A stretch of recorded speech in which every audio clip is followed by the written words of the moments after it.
your country, the most famous sport is probably football, soccer, cricket, maybe basketball. One of these famous sports is probably the most popular sports that's played in your country.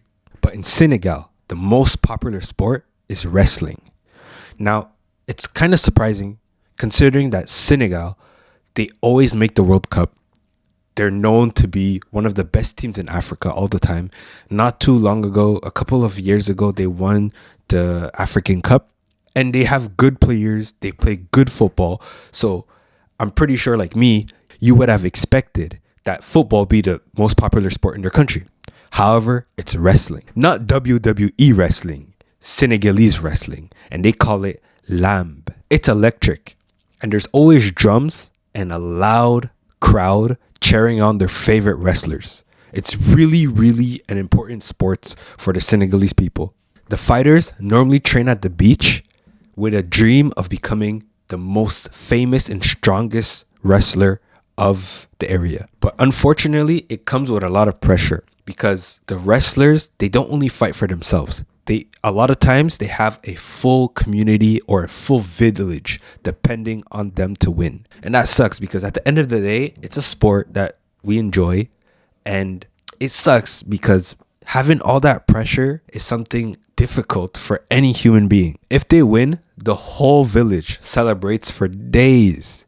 But if they lose, they literally feel like they've failed everyone.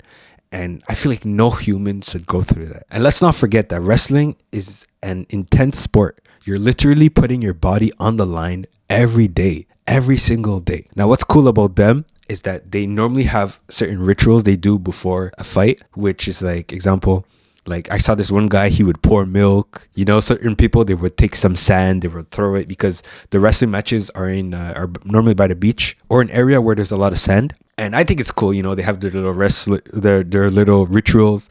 They have different costumes. And I think it's cool. I feel like the way how I see it, it's a good marketing stunt, number one, because even in WWE, example, Triple H, he would take water, he would spit it out. This is something where all your fans, they're hyped and it builds excitement. They can't wait to see you do their favorite moves. The wrestlers end up being so big in the communities that eventually they end up building training facilities, and it becomes really something ingrained into their culture, more bigger than football. Can you imagine that? At the end of the day, the wrestlers really deserve our respect because every time, not just the fights, but every time they train, they always show courage, discipline, and even respect. And the wrestlers are good role models and they show a good representation of the village and of the community.